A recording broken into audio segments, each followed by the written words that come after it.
એકવાર લંકાના રાજા રાવણે મનમાં ગર્વ કર્યો કે તે શિવજીને પણ જીતી શકે.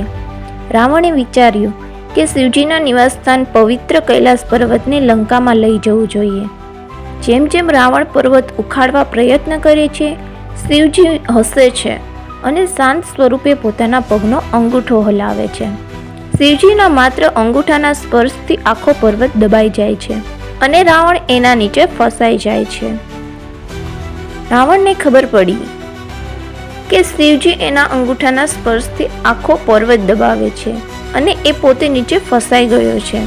એ જાણતા જ રાવણે શિવજીની ભક્તિની સ્તુતિ શરૂ કરી દીધી અને શિવજી પ્રસન્ન થયા અને તેને મુક્ત કર્યા. આ રીતે શિવજીએ રાવણનો ગર્વ તોડી નાખ્યો અને એને ભક્તિનો માર્ગ બતાવ્યો. મિત્રો, તમારી શ્રદ્ધા વધુ મજબૂત કરવા માટે કોમેન્ટમાં લખો હર હર મહાદેવ અને આ વિડીયોને લાઈક કરો અને શેર કરો.